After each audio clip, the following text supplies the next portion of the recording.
Hey, this is Thomas Vandermeer on News 2032 Baja. I was driving with my mother to a village on the Tohono O'odham Reservation east of Tucson. She is a devotee of basket weaving, and the trip reminds me of how difficult it was to convince Native Americans to carry smartphones all the time. The most controversial piece of legislation I've had to sign was the bill requiring every citizen to carry a phone for citizenship purposes. The argument raged over whether or not such a requirement was an affront to personal freedom, or worse, to general beliefs and lifestyles. The advocates for ID cards within phones stated the benefits. It eliminated the need for police to determine who was a legal resident and who was not. It had all the benefits of a Social Security card to collect property taxes, coordinated with driver license plates, and verify financial transactions.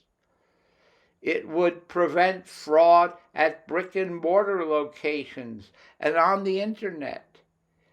And yes, it allowed computers to follow people's lives, which they felt was a good thing for government to have, to make decisions when all data was compiled.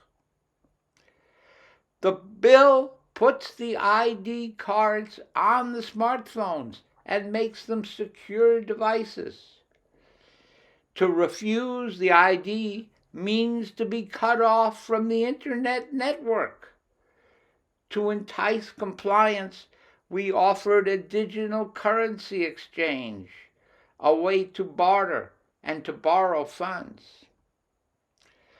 I feel there is no total privacy right as against the benefit of mutual integration into our society that has to have an order for it. It might be my engineering bias speaking. As we pass the people at the settlement that has prospered from casino proceeds that were allowed since reservations were their own territory, it reminds me alarmingly well about how we put Baja, Arizona on the map, an eco zone, or if you wish, an eco-reservation with its own governing body. We discovered that you can control migration with smart programs. The first step was to have citizen identification on the smart cell phones. Those who do not have access to any goods or services become essentially ghosts. Of course, there are patrols that stop illegal crossings. They are not vindictive. They are meant for catch and release. Those who approved our standards become citizens.